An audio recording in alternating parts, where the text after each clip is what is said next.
Nah, sehingga mereka punya rekanan-rekanan bisnis yang bersifat hubungan istimewa dengan banyak perusahaan-perusahaan lain di banyak negara. Minimum 15% itu ya Pak. Iya. Tapi di multinational companies itu pun ada syaratnya lagi, yaitu dengan aset jumlah 750 omset dengan omset 750 juta euro. Saya sepakat dengan itu Mbak Ina, karena begini, pemerintah ini harus memberikan sosialisasi lebih. Karena kan masyarakat ini mau tidak mau, tahu atau tidak tahu, maka kita harus bayar pajak.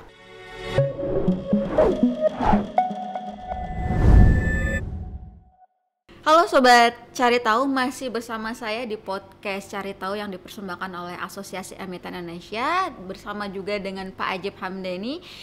Pak Ajib, segmen 1, 2, 3 pembahasan yang luar biasa, sangat insightful dan lebih mendapatkan informasi ya kepada para Sobat Cari Tahu, lebih paham juga nih, oh ternyata Kortex seperti ini, PPN 12% ternyata prosesnya seperti itu, dan tax amnesty seperti yang diceritakan di segmen sebelumnya ya Pak ya. Dan ternyata ada lagi kebijakan baru ya Pak ya, yang mungkin belum banyak Sobat Cari Tahu pun tahu gitu ya Pak, yaitu mengenai Global Minimum Tax atau GMT. Nah, ini bisa dijelaskan Pak, apa sih definisi dan bagaimana proses ininya? Ya sebenarnya nggak apa-apa, belum tahu, makanya kita ada di Cari Tahu. Ya, iya betul, kita cari tahu di sini ya Pak ya.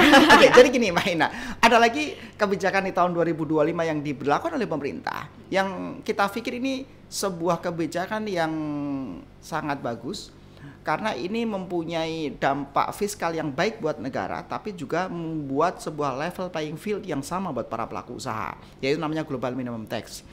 Dimana gambarannya begini Mbak Ina, ketika pemerintah membuat GMT katakan 15%, maka, dan ini hanya berlaku untuk MNC ya, untuk multinational companies, dan itu pun omsetnya di angka 705, yang punya omset di angka 750 juta euro per tahun.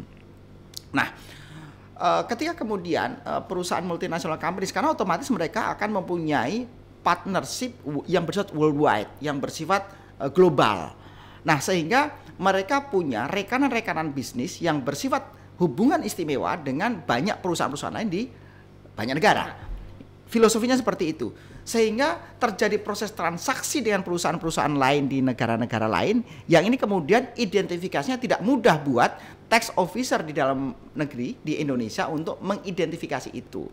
Maka kita punya pandangan sebenarnya Mbak Ina, bahwa ada dua hal positif yang didapat oleh pemerintah ketika membuat kebijakan GMT 15% seperti ini. Yang pertama adalah meminimalisir adanya potensi transfer pricing namanya.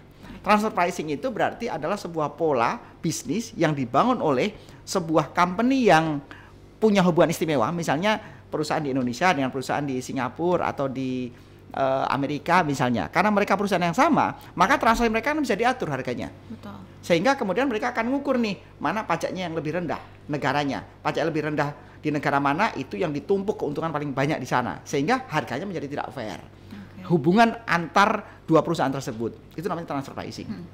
Sehingga dengan adanya GMT ini meminimalisir, makanya karena dia akan main dengan harga berapapun, minimal dia bayar 15%. Karena filosofi GMT adalah, kalau kemudian selama 1 tahun fiskal pembayaran pajak efektifnya di bawah 15%, maka perusahaan terus harus membayar selisihnya, sehingga minimal 15%. Yang kedua adalah menghindari namanya tax avoidance. Tax avoidance itu penghindaran pajak sebenarnya.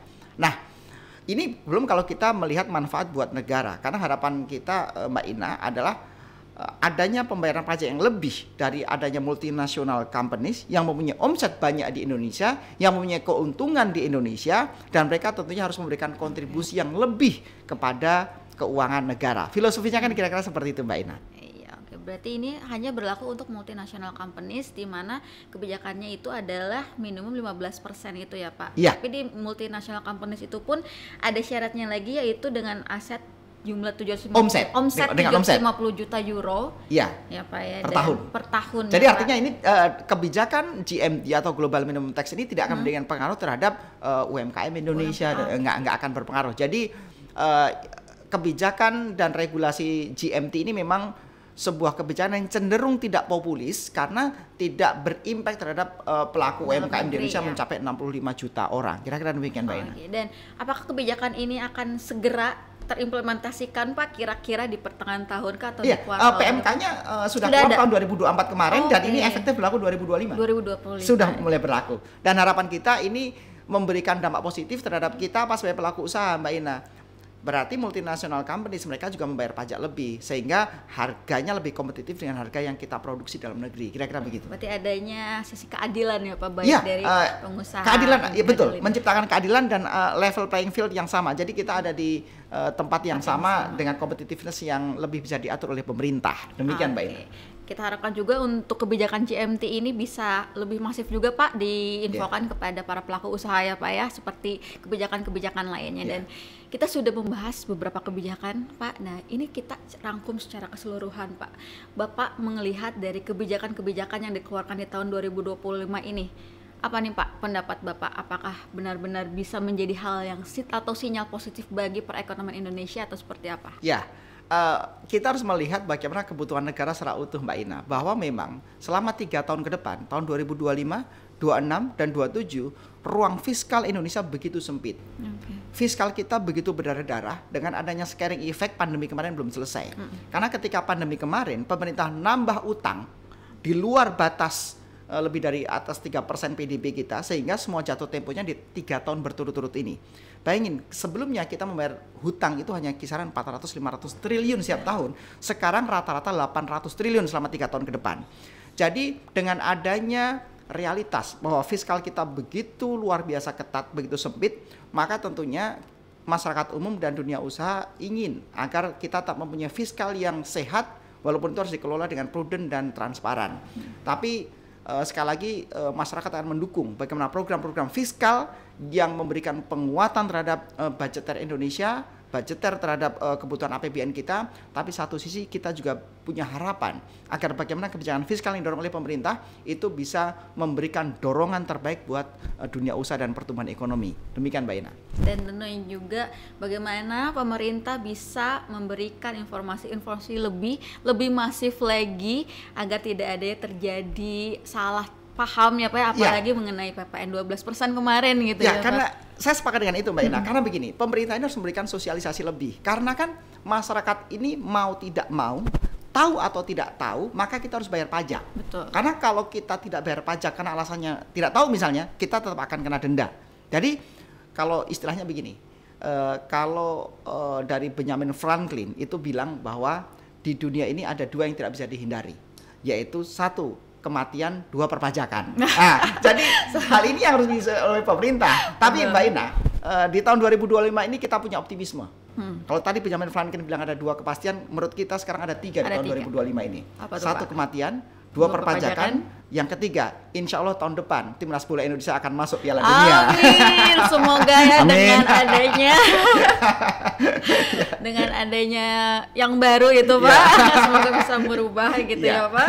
Dan Pak Ajib, terima kasih banyak Pak, ini luar biasa sekali, banyak banget ilmu yang bisa kita ambil dari obrolan kita Pak mengenai kebijakan fiskal 2025 ini, dan tentunya Sobat Cari Tahu pun akan mendapatkan manfaat yang sangat lebih nih Pak. Dan dirasa sebenarnya ini kita kurang ya Pak ya waktunya untuk lebih membedah lagi dan mencari tahu lagi tentang kebijakan fiskal 2025 ini. Dan semoga nanti ada waktunya lagi untuk kita ngobrol di jilid 2. Bukan hanya teks amnesti yang punya jilid, kita juga harus punya jilid kedua Pak untuk ngobrol tentang kebijakan fiskal 2025 ini. Dan saya terima kasih Pak Ajib atas waktunya, dan Sobat Cari Tahu jangan lupa untuk like, comment, and subscribe channel YouTube Asosiasi Emiten Indonesia. Tunggu episode-episode yang lebih menarik lagi di waktu berikutnya. Saya Ina pamit undur diri, sampai jumpa.